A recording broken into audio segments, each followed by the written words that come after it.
Well, it's a very good question, one that a lot of people are asking today.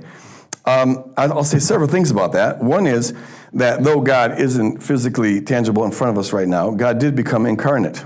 As Origen saw, that wasn't just a benefit to the people of the first century, that should be a benefit for all of us.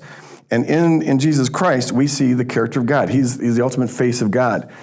There's a long tradition that teaches that it's good to imagine Jesus as you're praying.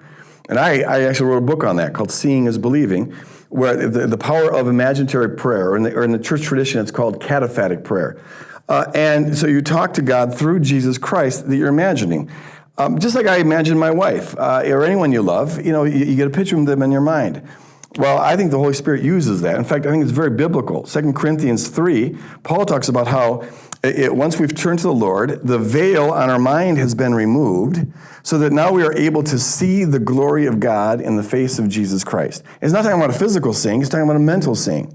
And then he says, as we behold the glory of God, we're transformed from one degree of glory to another. So seeing God's beauty in the person of Jesus is what transforms us in that direction. So that's one of the ways I think it's very helpful for people to communicate to God, especially if you tend to be concrete-minded, like I am. I need some concrete tangibles.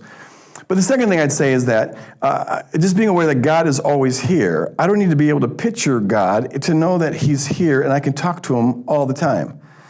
And in fact, I believe that he hasn't stopped talking to us. If we just can pay attention to what's going on in our hearts and the promptings and the movies like that, God doesn't usually shout to us. He usually just is a gentle nudge. And if you're not paying attention, you won't sense it. But if you can be aware of God's presence and you're communicating with God and are open to God communicating to you, then you can find you develop a partnership where sometimes he prompts you to do things you otherwise wouldn't do. And sometimes those things can have some very beautiful results. As God knows things we don't know. So he says, go over there, talk to that person. And it turns out that's exactly what that person needed. So yes, I think we can talk to God even though we can't physically see him now, we can imagine him, and we can sense him all around us all the time. Or at least know that he's there all the time, even if we don't sense him.